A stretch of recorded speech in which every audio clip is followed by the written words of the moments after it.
Los 10 espacios solo están 8. Dice, están solo 8 espacios y usted está pidiendo 10. Buena observación. Pero algo más, que estaba... Menciona algo del tiempo, profe. Correcto. No limité el tiempo. Bien, bien. Tengo otro ejemplo. Escriba a continuación una lista de por lo menos 5 conceptos o términos relacionados con células. Recuerde que hay que limitarle el tiempo en 2 minutos, 3 minutos, 4 minutos. Usted sabrá determinar aquel tiempo. 5 conceptos o términos relacionados con células.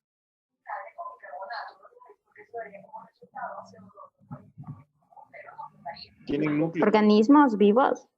Organismos vivos, dice. ¿Qué más? Poseen núcleo. Poseen núcleo. Buena. Poseen citoplasma. Tienen citoplasma, veamos. Citología. Poseen no más núcleos. Son Membrana unicelulares. plasmática. Citoplasma. Mitocondria. Material genético. Organulos.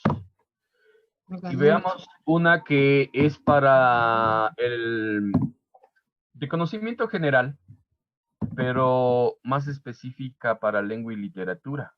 Escribe una lista focalizada de al menos 10 características físicas del Quijote. Flaco. Flaco, perfecto. Más que flaco, él era enjuto. Irqui, seco.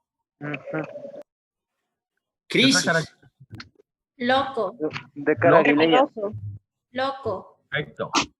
¿Qué más? ¿Locura es física? Fíjese ahí, como ahí ya se dio un concepto que no va con las características físicas. Exacto, no es... De rostro aguileño. Y la locura es una situación mental. Eso ya es etopeya. Bien. ¿Qué otra característica física? Barba. Era barbón. Perfecto. ¿Qué más? Viejo. De un rostro aguileño. De un rostro aguileño. Perfecto. ¿El rostro o la nariz? Dice de un rostro aguileño. Y ahí viene lo que dice el compañero, ¿no? ¿El rostro puede ser aguileño o la nariz puede ser aguileña? La nariz es la aguileña. La nariz. La nariz. Entonces, esos errores en los conceptos es lo que nos va a permitir a los docentes realizar la realimentación. Listo. Dejo de compartir y estoy esperando ya voluntarios para socializar el trabajo que quedó pendiente el día de ayer. ¿Quién dice yo? Me imagino que Maite ya está lista para compartir. Sí, magíster. Perfecto, Maite. Vamos. Solo déjenme. Sí, recién creo. Representante de semipresencial dando su ejemplo construido ayer. Tiene la palabra Maite. Bueno, yo realicé y más bien pensé en un tema respecto a educación básica, como que si fuera para niños de escuela. Entonces, en el área de ciencias naturales, en el tema del arco iris. Previo a eso, ya deben tener algunos conceptos, como es el tema de fenómenos naturales y algunos elementos. Pero más que unos conceptos dados en clase, ellos tendrían un conocimiento previo respecto a lo vivido, a lo que ellos pueden observar. Entonces, en base a ello, planteé estas preguntas para un poco, que sería la actividad para activar los conocimientos previos. Entonces, se iniciaría con la primera interrogante, que es un fenómeno natural, para ver si los niños lo pueden contestar. ¿Qué es un arco iris? Basándose en lo que ellos entiendan o lo que conocieron o que les dijeron, porque eso es lo que generalmente les dicen. Si lo ha visto, cómo es la forma, la estructura, y también un poco de historia o más bien de hipótesis o inclusive de mitos de cómo y cuándo se forma, porque a muchos nos enseñaron cuando éramos niños Hay que el unos micrófonos arcoíris abiertos, se tienen la daba, ventana que al abierta, final del así. arcoíris siempre estaba el duende con la olla de oro y demás cosas. Entonces, todos esos elementos son conocimientos previos que los niños tienen y que es necesario saber ellos conocen para a partir de eso aclarar ya científicamente lo que es un arcoíris, cómo se forma y todo lo demás. El tema de los colores, cuántos y cuáles son.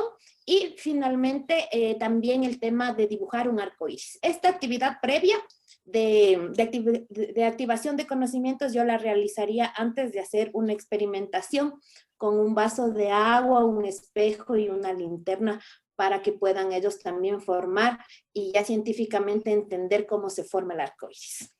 Lo hice así. ¿Qué le faltaría a esa presentación que hace Maite, teniendo en consideración que esta sugerencia de cómo activar los conocimientos previos va dirigido a infantes de educación inicial, dijo?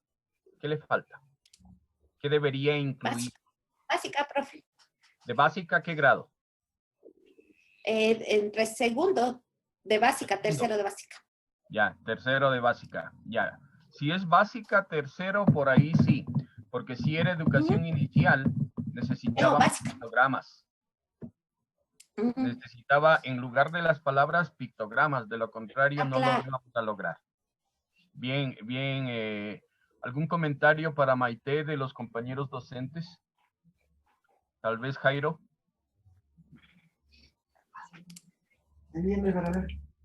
Bueno, no sé si reducir dos preguntas. La una decía cuántos colores tiene y cuáles son los colores. Estoy un poquito como No sé redundando, es verdad. Combinarle la pregunta Claro, en una sola. En una sola. Correcto.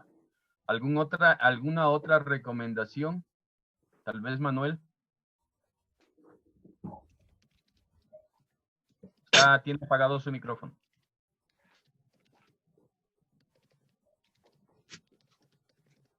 Ya.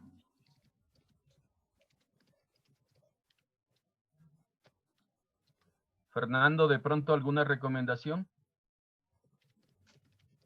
Más que recomendación, me gustó mucho porque nos explicaba que es una diapositiva, son preguntas para niños. Entonces utilizó muchísimos colores y obviamente eso nos llama la atención. Y además utilizó una herramienta que yo la estoy aprendiendo. Entonces ellos tienen mucho que enseñarnos, es Padlet. ¿Sí? Yo utilicé la más básica porque era mis primeros pininos. Entonces mire cómo el potencial de ellos que nacieron con la tecnología son nuestros mejores aliados. Gracias, Maite. Gracias, ¿De profe. lengua, por si acaso, algún estudiante que haya preparado?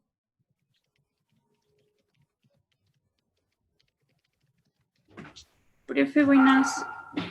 Buenas. Pero yo tengo en un documento en Word, ya. Le comparto, ¿sí? Puede compartir, muchas gracias. Ya.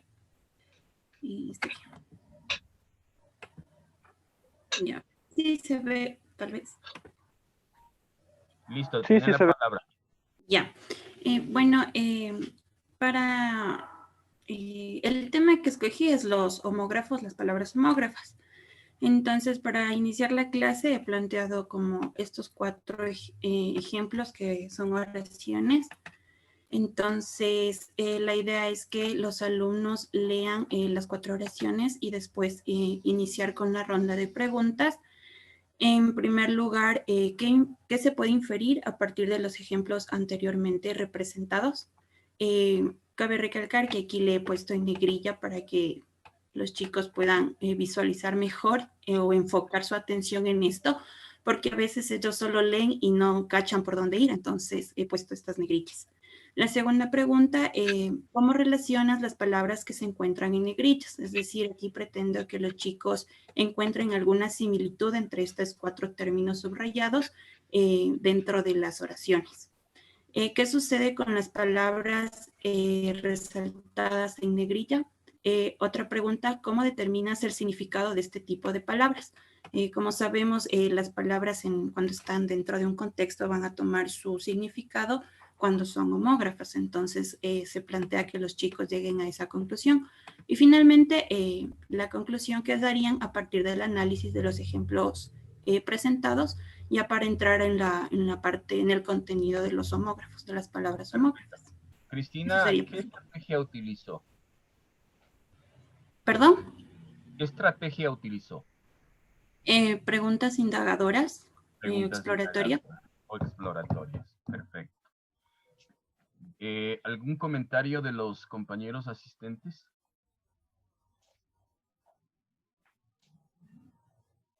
¿Algún comentario? Bien, ya tenemos semipresencial con educación básica. Tenemos lengua y literatura. ¿Qué otra carrera preparó un ejemplo?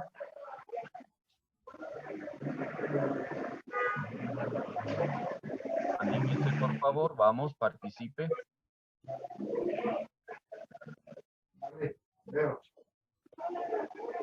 Nada. Sí, la carrera de Ciencias Naturales. Tenga la bondad. Le escuchamos. Muchas gracias.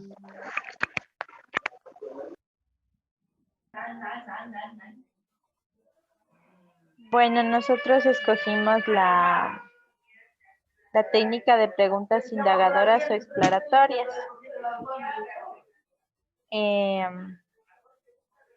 Como vemos aquí teníamos el esquema de coger un tema en específico y estas eran solamente las preguntas que podíamos utilizar dependiendo del tema que nos hayamos propuesto. Entonces las preguntas que nosotros escogimos fueron, dime un segundito.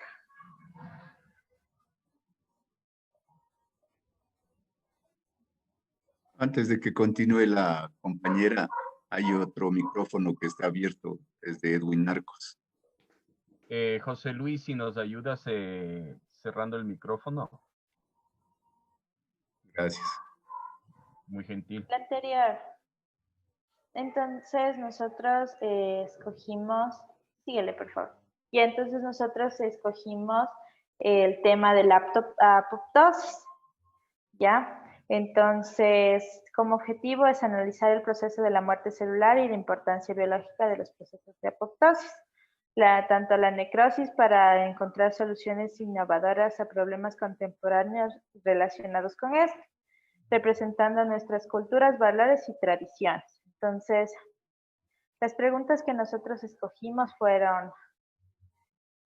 Síguele, por favor.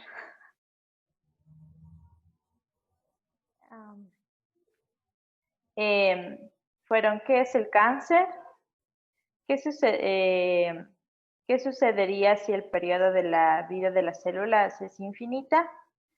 ¿Cómo afecta el cáncer en nuestro cuerpo o en el paciente que lo padece? ¿Qué sucede con las células de la piel cuando crecemos? ¿Y por qué podemos ir aumentando de tamaño sin romperlas? Entonces, estas preguntas queremos que nos lleven al concepto de lo que es la apoptosis, que es la muerte celular programada en el ciclo celular. Entonces, si este proceso no se da, sucede lo que es el cáncer, ya que las células mutan y se conforman en coágulos, ¿ya? Pero mediante esto podemos ir viendo si es que hay algún conocimiento sobre este proceso y sobre la enfermedad para ya de ahí dar el concepto básico de lo que es ya la apoptosis. Muy gentil. Ya, entonces, y teníamos esta actividad que es que observe la imagen y prediga qué sucede con las células para volverse cancerosas. Entonces... ¿El término prediga se puede cambiar por infiera? Ya. Entonces, quisiera que me digan qué ven en la imagen.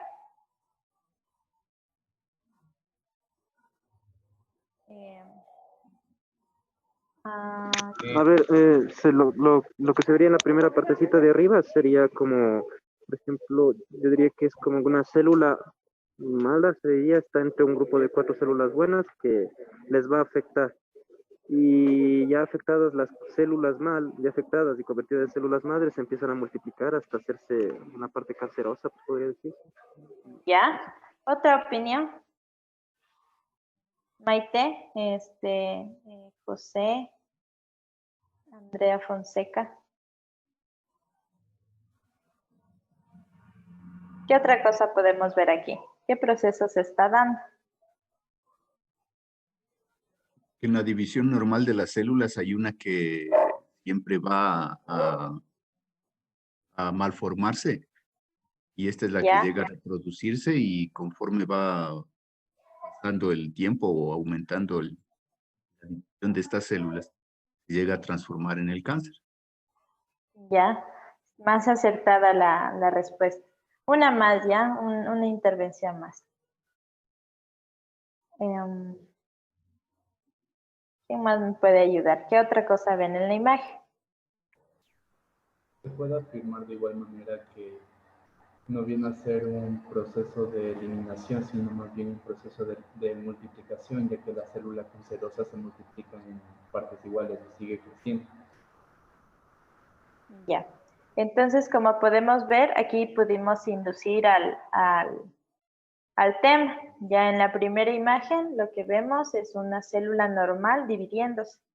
Y llega un punto en el que esta célula tiene un desorden en el ADN. Y como tiene error, entonces decide morir. Esto es la apoptosis, una muerte programada. Es como que la célula se suicida por sí sola. En cambio, en las células cancerosas, al haber este cambio en el ADN, las células no deciden morir y estas se multiplican infinitamente. Y lo peor de todo es que cada división va mutando, y va mutando, y va mutando, y va mutando, hasta convertirse en un de lo que son los tumores. Gracias. Perfecto. Nicole, una pregunta. Después de la participación de sus compañeras, ¿qué actividad hizo usted? Sí, profe, dígame. Después de que sus compañeros dieron, activó los conocimientos previos, luego participó usted, ¿cómo se llama eso? A ver, si yo como docente ya activé los Correcto, como conocimientos docente. previos y después yo participo, en este caso ya estaría dando una clase magistral, después de ya Correcto. activar los conocimientos. Ahí ya se produce, el docente interviene con el nuevo conocimiento. Puede hacerlo usted a partir de una clase magistral, puede hacerlo utilizando un video, puede hacerlo utilizando un material previo que haya preparado el libro del estudiante. Y luego, ¿qué hay que hacer? Ya presentó usted el nuevo conocimiento, activó los conocimientos previos. ¿Qué hay que hacer para que se produzca este aprendizaje significativo? Aplicar. Todavía no aplicar, todavía no aplicar. ¿Qué debe hacer el docente?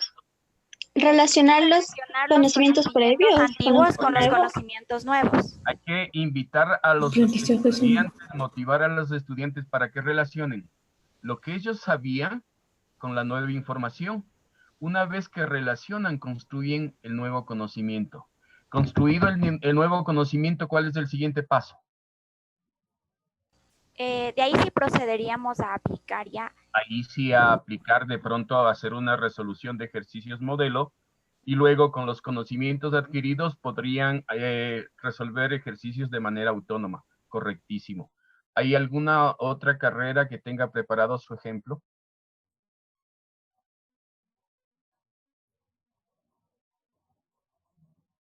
No hay problema. Continuamos, por favor. Yo quiero agradecerles la participación de las tres carreras.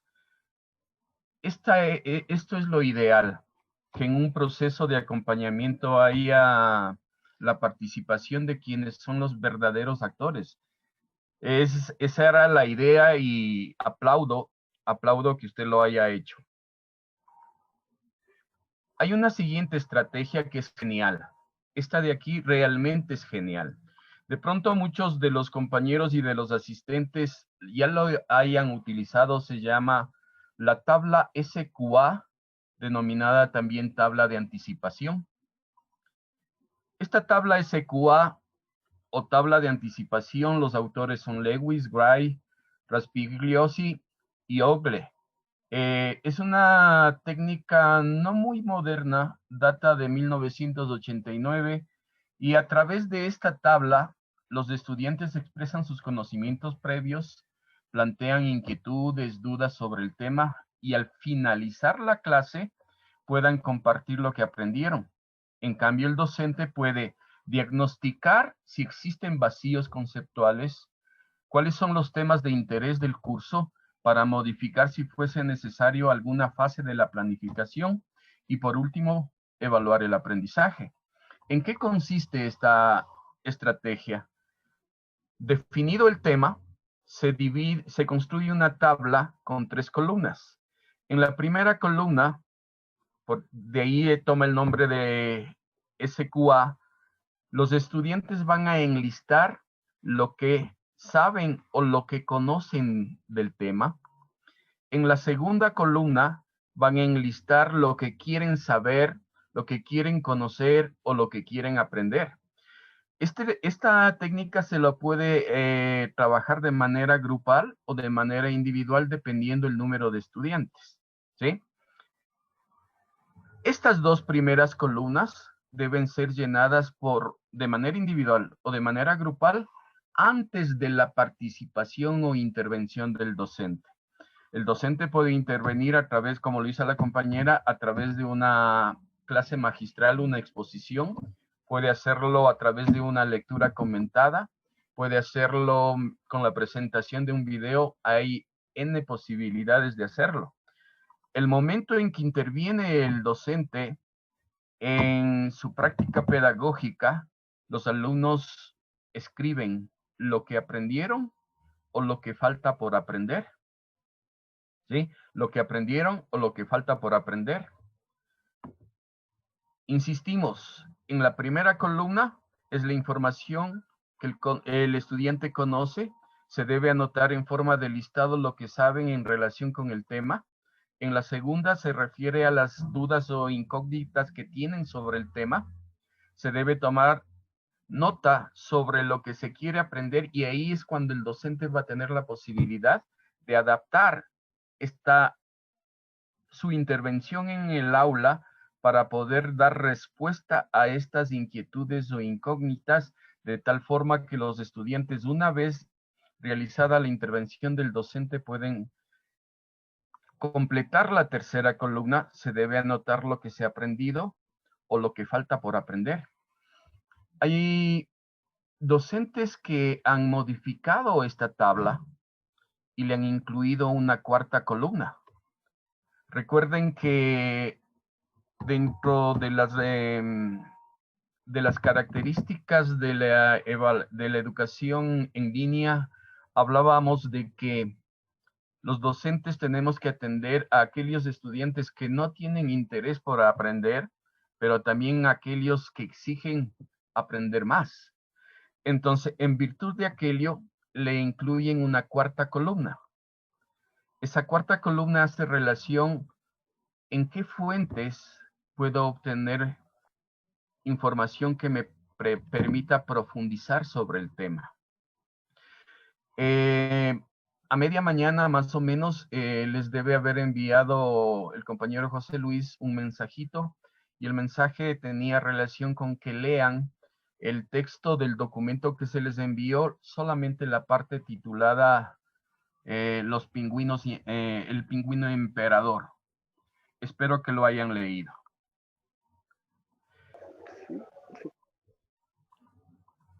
Vamos a ver.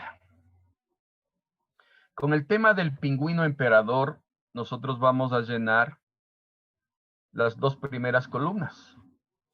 ¿Qué es lo que sabemos nosotros acerca de el pingüino emperador? Y lo que queremos saber. Luego, se les proporciona el texto seleccionado sobre el pingüino emperador y los estudiantes completan la tercera columna. Y hemos hecho un ejemplo de la cuarta columna proporcionándoles un video seleccionado de YouTube que contiene un documental sobre el pingüino emperador. ¿Cómo puede haber quedado la primera columna? Puede haber quedado así. El pingüino emperador vive en el polo, es blanco con negro, es un ave, pero no vuela, vive en colonias. La lista puede crecer. Lo que quiero saber, lo que quiero conocer, lo que quiero aprender. ¿Cómo sobrevive en ese clima tan inhóspito? ¿Vuela o no vuela? ¿Cómo se reproduce? ¿De qué se alimenta? Igual, las inquietudes o dudas pueden ser múltiples. Una vez que leyeron, vamos a ver cómo se completa esto. Este era el texto. Este era el texto. Este es el texto que le presenta el docente. ¿Para qué? Para que relacione lo que ya sabía sobre el pingüino emperador, pueda resolver las inquietudes o dudas que tenía en qué es lo que quiere aprender y escriba lo que aprendió a partir de la lectura del texto seleccionado.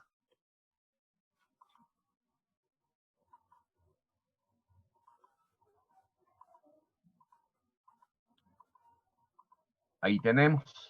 Hasta ahí habíamos completado. ¿Quién me ayuda a completar la tercera columna? Lo que aprendí o lo que me falta aprender y que necesito consultar una fuente adicional. Mide entre 100 y 102 centímetros. Perfecto, gracias, Jairo. De todas las especies de pingüinos, es la especie más grande que existe. Pesa entre 30 y 40. Viven de 18 a 20 años. Ya, ¿qué Periodo más? de incubación de sus huevos desde 2 meses. Perfecto, Se turnan, el macho y la hembra se turnan para incubar los huevos también. perfecto. Y Pero mire que... son animales de una sola pareja. ¿y eso cómo se llama? Fieles. Monógamos. Fernando Velázquez se llama. Pero también hay excepciones, puede que la pareja se pierda y tiene que buscar otra, así. Solamente buscan otra pareja cuando muere. O cuando se desaparece. Bien. ¿Qué más aprendieron? Que algunos sí se Que la hembra, traicionan. de ley, que la hembra Algunos al se principio le deja encargado al macho el huevo, mientras ella va a hacer las labores de recolección de alimento, hasta que llega y el macho está hecho un escuálido Don Quijote. Bien, gracias de la participación, Kevin. Que Vamos a ver tienen cuánto una... coincidimos, ¿no? Es monógamo, que alguien dijo es fiel, tiene plumaje tupido para poder sobrevivir en un clima tan fuerte, tiene un comportamiento social que le ayuda a sobrevivir, se agrupa para empollar, solo nada y camina, es decir, no vuela, ahí se dio la respuesta. La hembra pone un huevo y es empollado por el macho durante 64 días. Se alimentan de peces cuando están en el mar, hay una cuando está en el interior. Y como hay mucho más que puedan conocer, ahí está la habilidad del docente para poderle referir a fuentes que le permitan incrementarse el conocimiento y satisfacer aquellas inquietudes. Hemos seleccionado un video de YouTube, Antártida, los pequeños emperador, un documental que se encuentra en esta dirección. Comentarios sobre la estrategia SQA, compañeros. Es súper efectiva, creo yo, porque ya sabemos las direcciones que podemos tomar y qué tipo de metodologías o actividades podemos dar a los estudiantes. Y aparte, los estudiantes ya también tienen el conocimiento, o mejor dicho, se dan cuenta de lo que conocen. Perfecto. Se debe tomar, y a partir de lo que, perdón un ratito, a partir de lo que dice Kevin, estaríamos efectivamente cumpliendo con el requisito para que los aprendizajes sean significativos. A partir de los conocimientos previos de los estudiantes, plantear las inquietudes o dudas que el docente deberá satisfacer a través de la estrategia que considere la más adecuada y luego invitarle a relacionar lo que sabía con la nueva información para que se produzca el nuevo conocimiento. Genial, Kevin. ¿Alguien más que quería hablar? Yo quería preguntar sobre la lectura guiada. Debe de ser un tema corto, ¿verdad? Porque, por ejemplo, si se abarca un tema extenso, esto de la lectura no entraría en contexto, pienso, ¿no? Perfecto, Mónica. Primero debemos seleccionar un texto que sea corto. Recuerde que nuestros estudiantes no se caracterizan precisamente por ser buenos lectores. Entonces, si veo que mi grupo no responde frente a la lectura guiada, use un vídeo. Utilice diapositivas preparadas por el docente. Hay que tratar de buscar, uno conoce al grupo de estudiantes, uno sabe con qué, y mire que es más, la estrategia que a usted le funciona cuando somos docentes de la universidad, incluso de 2 semestres o 3 semestres, ¿sí? Lo que me funciona con el primer semestre A, puede ser que no me funcione con el primer semestre B. ¿Por qué? Porque el grupo de estudiantes es diferente. Entonces, mientras usted sale del aula, usted ya va pensando, dice, a ver, ¿cómo lo que sí me dio resultado con este grupo de estudiantes, tengo que modificarle para el otro grupo de estudiantes? No se puede trabajar en molde. Los estudiantes son diferentes, son individuales, tienen distintos ritmos de aprendizaje, tienen distinto estilo de aprendizaje. Es más, recuerden que hoy en la universidad hay un documento, me parece que es de régimen académico, que ya permite, ya nos obligaría prácticamente a los docentes a realizar adaptaciones curriculares. ¿Qué adaptaciones curriculares nos piden que realicemos? Con una desventaja. En la universidad no existe DS. Es decir, esperar que el DS haga la evaluación psicopedagógica para recién poder implementar una adaptación curricular grado 1 o grado 2, olvídese. Nosotros lo que tenemos es la Oficina de Bienestar Estudiantil, pero nosotros los docentes con la experiencia que tenemos, sí podemos determinar que un estudiante requiere de apoyos. Es más, nos comentaban que el término necesidades educativas especiales es un término que ya no está acorde con lo que propone la UNESCO. La UNESCO desde el año 2000 dice que no son estudiantes con necesidades educativas especiales, son estudiantes que requieren apoyos para el aprendizaje y la participación. El término estudiantes con necesidades educativas especiales data de 1978. Y lo que les acabo de decir, la nueva denominación es del año 2000. Es decir, ni siquiera es reciente. Sin embargo, todos los documentos oficiales del Ministerio de Educación habla de estudiantes con necesidades educativas especiales. Víctor Hugo. Creo que es importante lo que nos has manifestado y creo que esta técnica se puede utilizar tanto para educación básica, bachillerato, incluido la universidad. Correcto. En eso se puede ayudar o cómo se le enfoque la pluridisciplinaridad, la multidisciplinaridad y la interdisciplinaridad. Si hablamos de educación básica y bachillerato, podríamos decir la pluridisciplinaridad, ¿no es cierto? En varias disciplinas. Yo de las que escuchaba aquí los ejemplos, ¿no es cierto? Y en este momento aprendí geografía, me decía que está en Antártida, ¿no es cierto? Aprendí de naturales. Aprendí algo de la vida. Pero de ahí lo que había también yo aprendí algo en matemáticas o de medida. Y también me salta una duda, ¿no? O sea, todo el mundo hablamos de kilogramos, dice que creo que es de 20 a 30 kilogramos. Yo me gustaría aprender y el kilogramo cuántas libras tiene. Porque lamentablemente vamos repitiendo, pero no razonamos o nos hemos olvidado esa situación. Ahí viene la recapitulación. Mire, yo ya he hablado ya de 4 asignaturas, he aprendido. Puedo hablar de lengua y literatura, ¿no es cierto? ¿Cómo se escribe pingüino? Y decirle por qué vienen esas dos diéresis se llama, no sé, Pablito, encima de la U.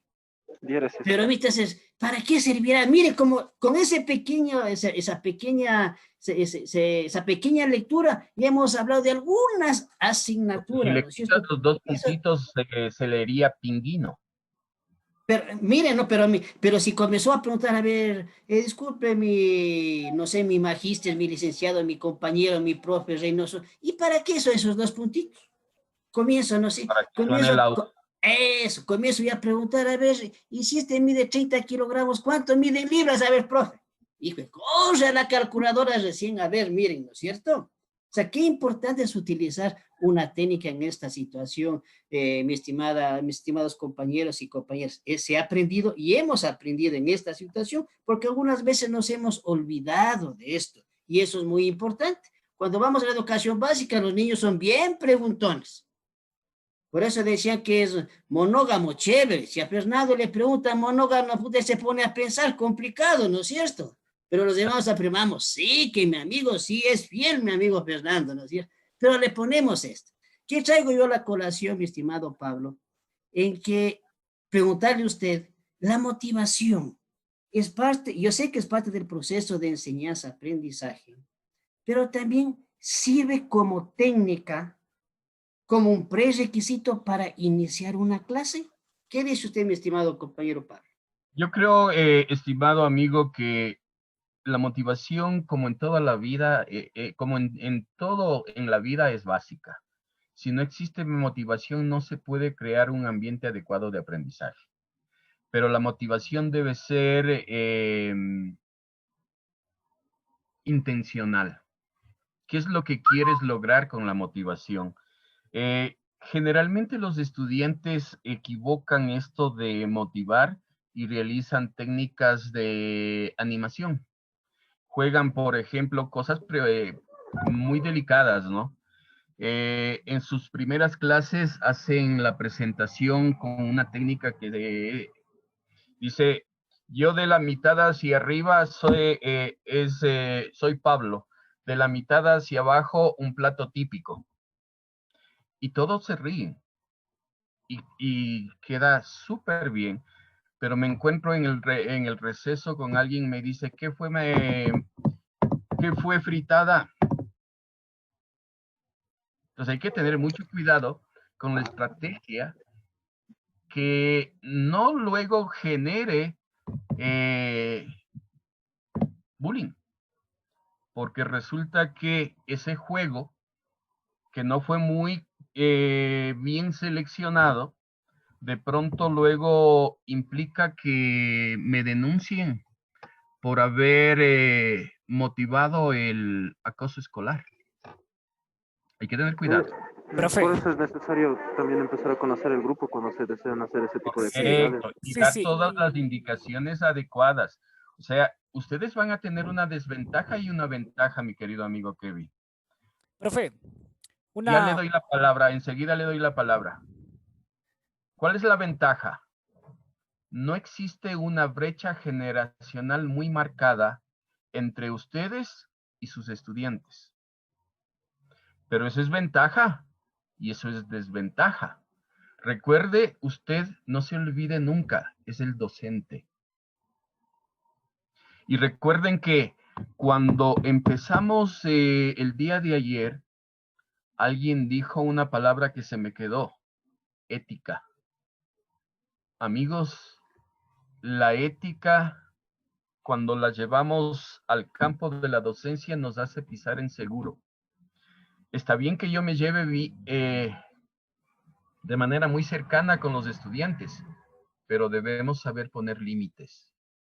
Porque si no sabemos poner límites, esa frontera se rompe muy fácil. Más aún cuando la brecha generacional, la diferencia de edad entre ustedes y sus estudiantes en enero no es grande. No se le olvide, usted es el docente. No se le olvide. ¿Alguien quería hablar? Sí, para hacer una acotación nomás, disculpe. Gracias, Rafael. Sí, sobre el tema de la motivación. Hay que, como quien se dice, dividir, porque la actividad mencionada que usted nos refirió, esa es una dinámica de integración, más no una actividad de motivación, porque las actividades que motivan en una clase siempre tienen que estar direccionadas y elaboradas en el contexto del tema que vamos a tratar, para así Perfecto, generar Rafael. un abordaje adecuado, porque si hablamos de esta otra dinámica que usted nos acaba de mencionar y existen un montón, esas se postulan como dinámicas de integración y se las realiza netamente solo cuando no hay un conocimiento entre las personas que estamos trabajando en el grupo. De ahí en adelante, los trabajos de motivación al inicio, que son como que esta elaboración de experiencia previa, tienen que ser siempre elaborados en son del tema que se va a tratar en el día, no más. Perfecto. Por eso es que yo les decía, ¿no? La motivación debe ser intencionada. Debe estar dentro de la planificación. Usted sabe cómo va a motivar y va a responder al objetivo que usted esté planteando y a la temática. Y totalmente de acuerdo, Rafael. Esas dinámicas son peligrosas cuando no se las sabe manejar bien. Entonces, no es tan cierto que hacer uso de una serie de dinámicas de presentación nos sirva para motivar la clase. Genial. Esta parte de acá es una estrategia interesantísima de David y Roger Johnson. Se denomina frases incompletas, pero al igual que el resto de estrategias, mis queridos amigos, tiene la ventaja, la gran ventaja, que son dinámicas. Usted puede adaptar el nivel de complejidad a lo que usted requiere. Por eso decía el compañero Víctor, yo veo que las estrategias que estamos compartiendo se pueden utilizar en cualquiera de los niveles y subniveles de la educación básica e incluso en la universidad. Claro que sí, siempre y cuando usted le dé ese giro en cuanto al nivel de complejidad que responderá a lo que usted se plantea. ¿Cuál es el proceso? Se proporciona a los alumnos el tema que se va a abordar en la clase. A continuación se les indica que en pares o equipos de 3 deben completar oraciones dadas durante 5 minutos. El sujeto de estas oraciones es el tema que el docente va a trabajar en clase y el predicado va a comenzar con una de estas expresiones. Es, se justifica, sirve para, se realiza, tiene lugar en, etcétera, etcétera, etcétera. Ahí viene la experticia de no pueden haber fórmulas que se adapten a cada una de las asignaturas o de las unidades de análisis con las que usted va a trabajar. Ahí le dejamos pendiente para que vea cómo se van a adaptar con el tema que usted seleccionó. Luego, los equipos conformados comparten en voz alta las oraciones completas según la dinámica que el docente considere conveniente. Esto debe estar en la planificación. Compañeros, nosotros, fíjese que el Ministerio de Educación, dentro de las reformas que realizó, no nos obliga a hacer ya plan de clase en un formato establecido, pero dice, ojo maestro, usted no puede llegar con las manos en los bolsillos a clase. Por lo menos en un papelito pequeñito debe tener planificadas cuáles son sus actividades que va a realizar. Entonces, esta dinámica es preestablecida por el docente. Finalmente, el docente verbaliza una conclusión a partir de las aportaciones de los equipos, es decir, necesariamente el docente debe realimentar. De lo contrario, no está utilizando como técnica el aprendizaje cooperativo. Está haciendo un trabajo en grupo. Y de eso vamos a hablar el último día detalladamente. Los estudiantes completan los enunciados a partir de sus conocimientos previos y de la intuición al respecto. ¿Sí? No se necesita que consulten fuente alguna para buscar posibles respuestas. Lo importante es descubrir con qué conocimientos cuentan para resolver el problema de completar las frases. En un segundo momento, los estudiantes confrontan en dúos o tríos sus respuestas, lo que permitirá al docente realizar la valoración diagnóstica inicial de manera rápida y dinámica. Trabajemos un ejemplo. El sujeto de las siguientes frases es el ensayo. ¿Por qué he seleccionado el ensayo? Todos los estudiantes de todas las carreras, los docentes les han solicitado que hagan un ensayo. A todos. ¿Sí? Entonces, saben exactamente qué es un ensayo, creo. Y el predicado, ¿sí? El sujeto va a ser el ensayo y el predicado comienza. Recuerde las que habíamos planteado de inicio, ¿no? Recuerde las que habíamos planteado aquí. Déjeme verlas. Aquí. Teníamos se justifica, sirve para, se realice, tiene lugar en. No todas esas expresiones que van a formar parte del predicado de la oración me sirven para todos los temas. Tengo que adaptar. Por eso son estrategias muy dinámicas. ¿Cómo le hemos adaptado? Es mantuve. Le cambié. Se caracteriza por, consta de, se evalúa mediante. Manos a la obra, compañeros. Trabaje. Recuerde que el sujeto de la oración es el ensayo y el predicado debe comenzar por esas expresiones.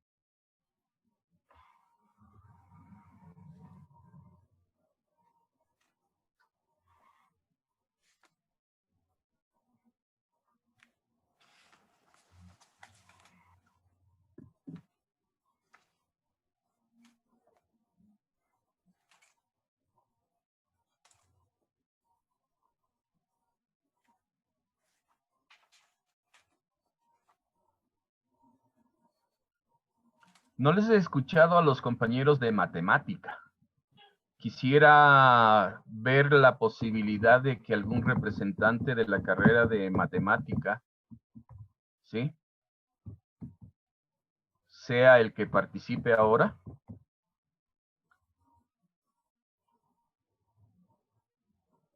O de sociales, que tampoco les he escuchado, ni de psicología, no he tenido la posibilidad. O de pronto otro estudiante de semipresencial. ¿Quién me ayuda? O uno de los compañeros docentes. Salvo Jairo y Yolita, que en eso son expertos.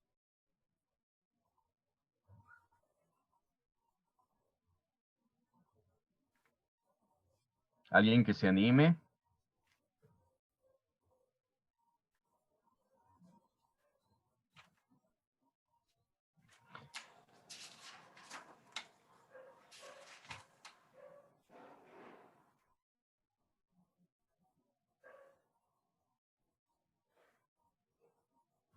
Me imagino que el silencio es porque están concentrados trabajando.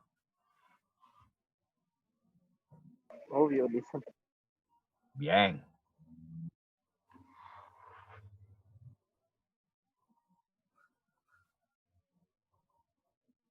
No sé si Pablo podría intervenir. Claro. Vamos, Víctor. Me corrige si es que me equivoco, ¿ya? He seleccionado consta de. Digo, el ensayo consta de 4 partes, que son título, introducción, desarrollo y conclusiones.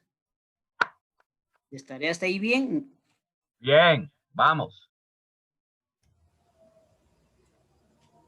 ¿Alguna otra respuesta que tengas?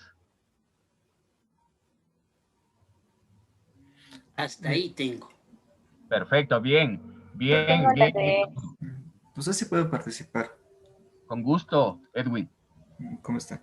Yo, bueno, seleccioné, dice, el ensayo es un texto en prosa que explora, analiza, interpreta y evalúa un tema. Más o menos.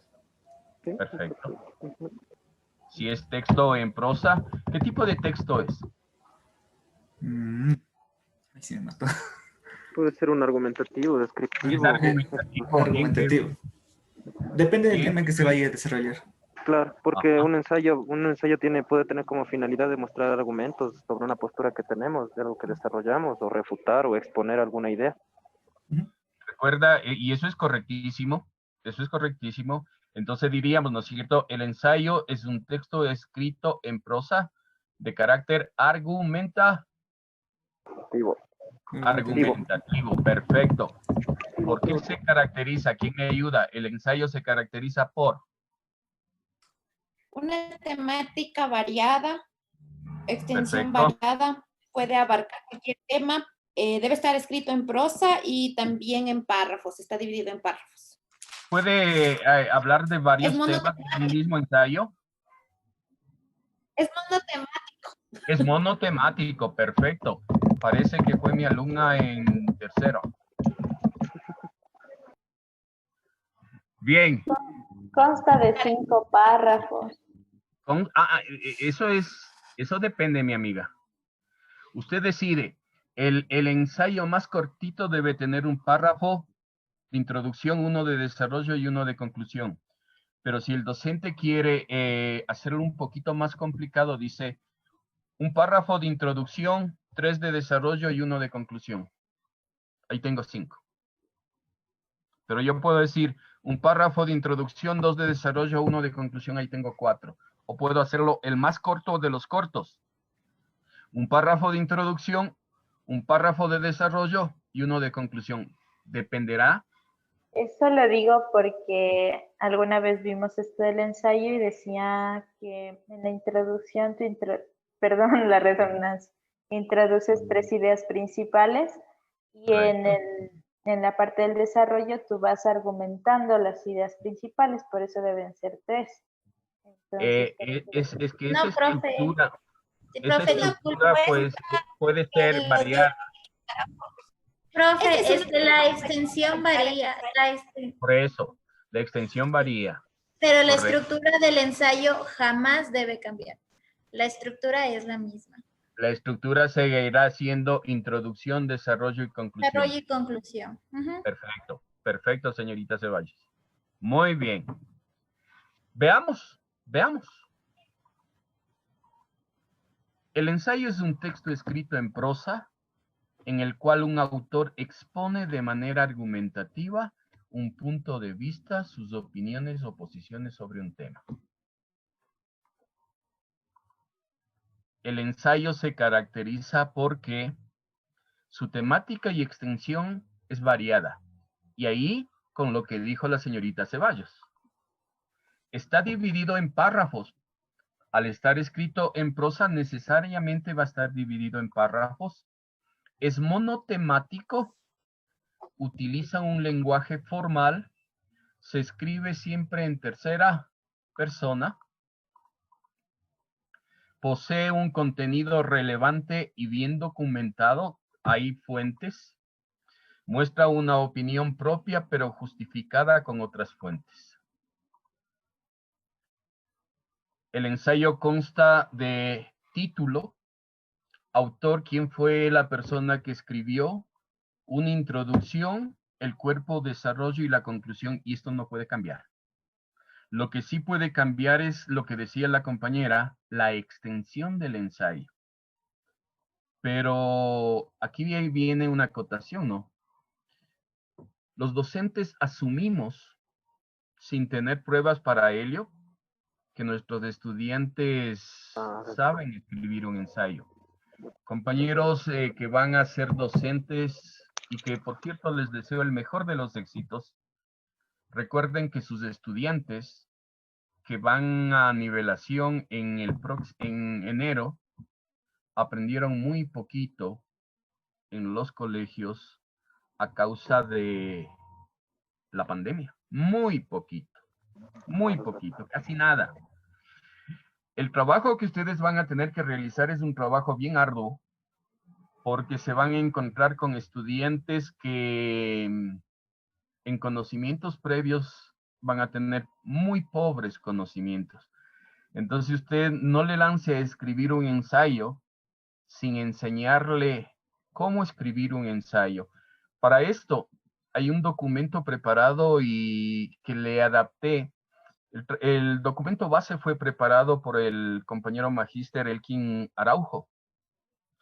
Si a ustedes les sirve un procedimiento muy didáctico, yo les puedo compartir a partir, con la ayuda de José Luis, la diapositiva, de tal forma que usted le vaya orientando y le haría un gran favor al estudiante de nivelación. ¿Por qué? Porque al enseñarle a escribir un ensayo, le está dando una herramienta poderosa, no solamente para lengua y literatura, para cada una de las carreras y las diversas asignaturas o unidades de análisis que en ellas se trabaja. Les van a agradecer, en realidad les van a agradecer. Así que si les sirve, comuníquense con José Luis y yo con gusto les comparto ese documento, y si algún rato necesitan una ayudita que les expongamos, igual en la semana que van a trabajar, 2 semanas me parece, con José Luis y con Stalin Casares, si me regalan por ahí unos 15, 20 minutos, lo podemos explicar. Pero desde ya les pongo a las órdenes del documento. Les indico que es muy bien trabajado y es un ejemplo para trabajar el ensayo que necesita usted para el aula. Es un ensayo académico. ¿Cómo trabajar un ensayo académico? Si les sirve, mis amigos, estamos prestos a contribuir. La idea es, yo comparto plenamente con el propósito del compañero coordinador de nivelación. La idea es que usted vaya dotado de las herramientas que le permita tener éxito. Porque si usted tiene éxito, nosotros hemos tenido éxito.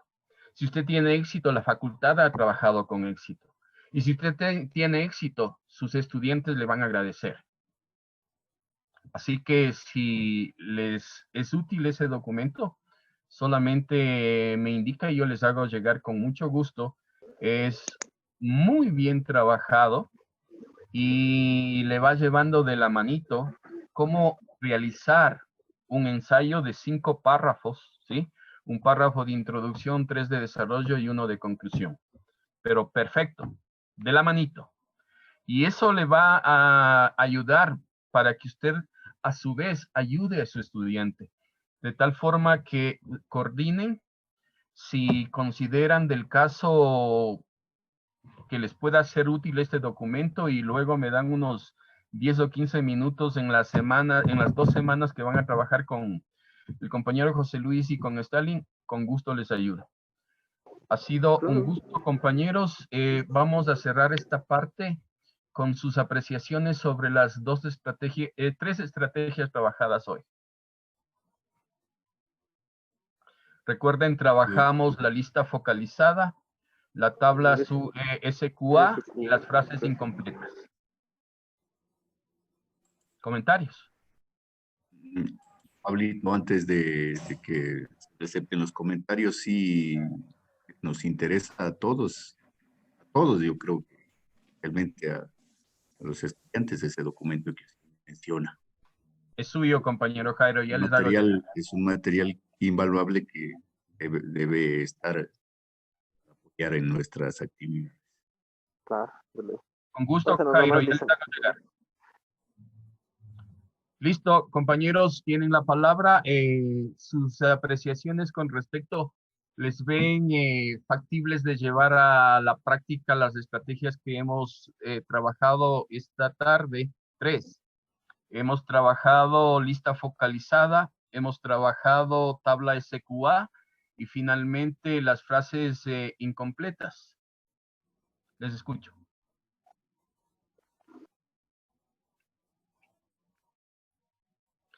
Ese silencio nos hace pensar 2 cosas. O todo está sumamente claro o nadie entendió.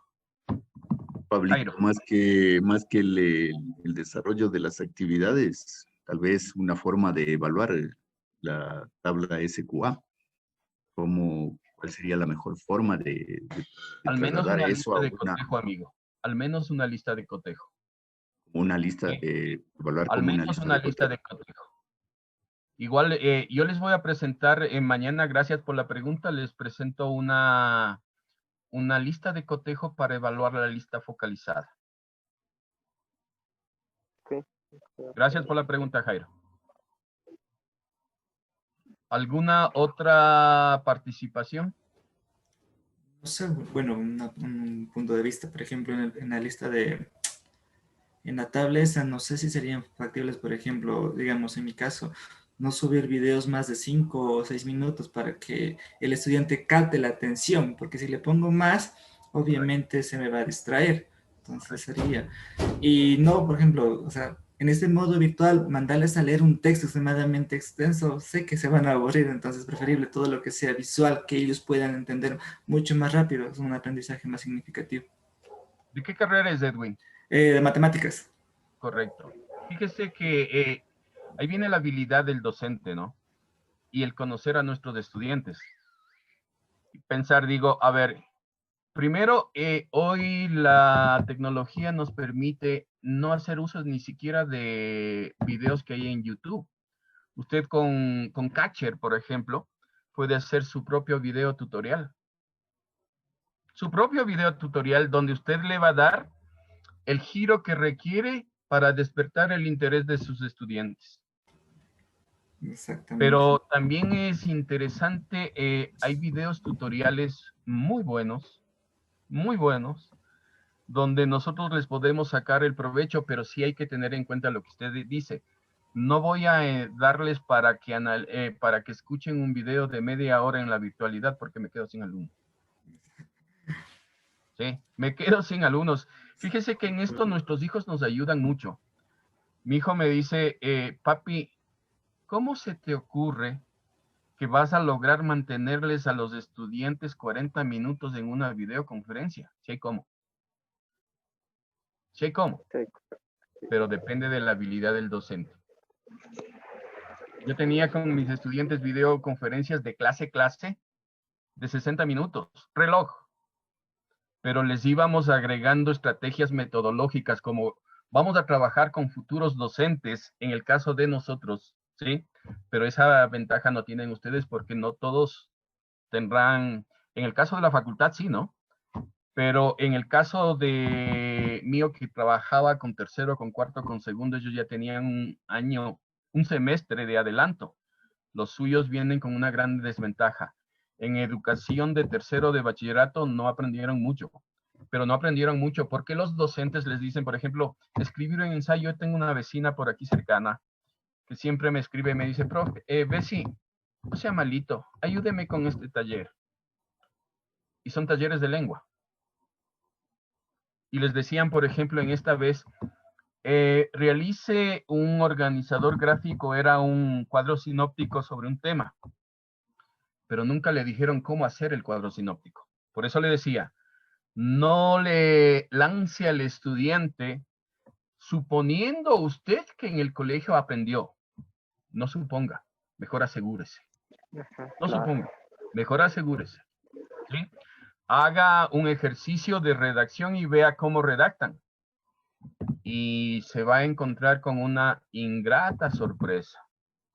Ingrata sorpresa. Entonces, nos va a tocar trabajar fuerte, pero tienen la suerte de estar con los mejores de los mejores.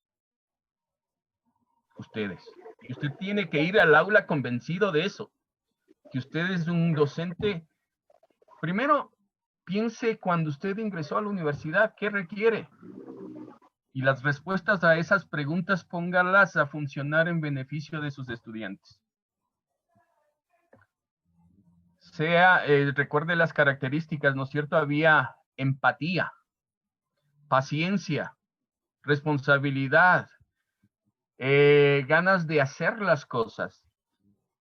Hágale, estoy seguro que con el trabajo de ustedes, los estudiantes van a enamorarse de la profesión.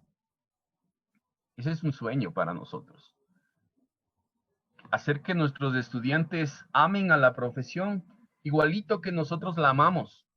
Y hágale entender que es un docente a tiempo completo. No hay como hacer dos actividades. Se necesita docente a tiempo completo. Así que el trabajo es arduo, pero no es imposible. Hay que dedicarle tiempo, esmero, amor a lo que uno hace, porque cuando uno hace lo que ama, no es trabajo siquiera. Es un placer. Hoy para trabajar con ustedes yo estoy despierto desde las 3:30 de la mañana. Y con gusto. Y verá que no todo en la vida es dinero. No todo en la vida es dinero. Es el afán de servicio.